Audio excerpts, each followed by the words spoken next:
très attention à tout maître spirituel. Il ne faut jamais l'énerver. L'irritation, la colère d'un chef spirituel peut produire de mauvais sorts. Qu'il soit pasteur, qu'il soit un sorcier de votre famille. C'est pour cela dans certaines familles, ils ont un oncle qui est petit comme ça. Mais les gens sont devenus des sénateurs, des députés. Lorsqu'ils arrivent, ils voient ces bouts de messieurs. Tout le monde s'incline. On ne l'énerve pas. Vous les voyez petits. Mais s'ils s'énervent, les choses vont changer dans la famille. Tous les dimanches, il n'a qu'une petite maisonnette avec des tabourets. Mais les sénateurs, des hommes élevés, ils vont manger là-bas tous les dimanches. Et quand il invite tout le monde, vous devez être là. Vous-même vous dites, lui quand il s'énerve, c'est compliqué. L'irritation existe dans le monde spirituel. Vous irritez quelqu'un comme ça, personne ne libère les mauvais sorts. C'est pour cela l'enfant prodigue, son père avait compris qu'il ne devait pas s'irriter.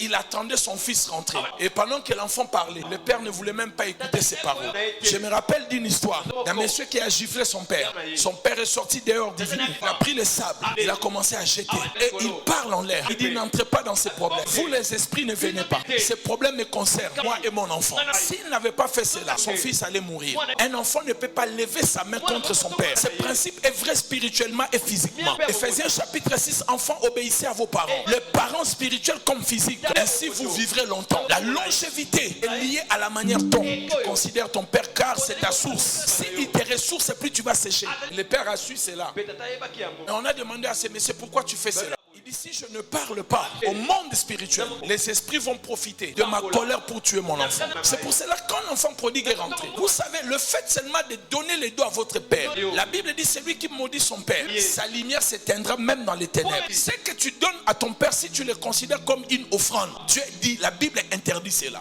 Tu es pasteur pour donner à ton père. Tu dis, de toute façon, c'était une offrande que je voulais donner à Dieu, je donne à mon père.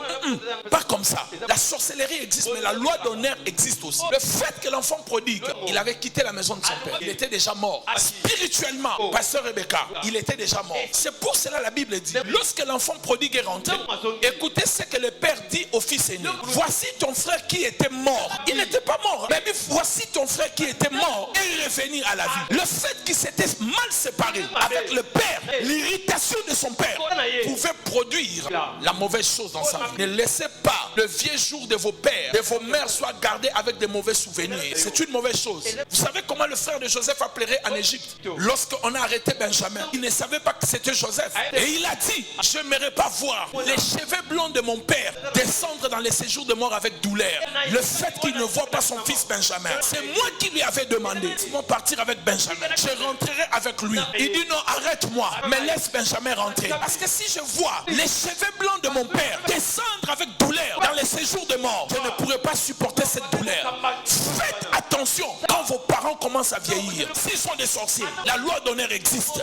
Laissez Dieu les tuer, mais ne laissez pas un vieillard aller dans les séjours de mort avec ta douleur. Faites très attention. Laissez de bons souvenirs dans son cerveau, dans son cœur, et qu'il meurt en te bénissant.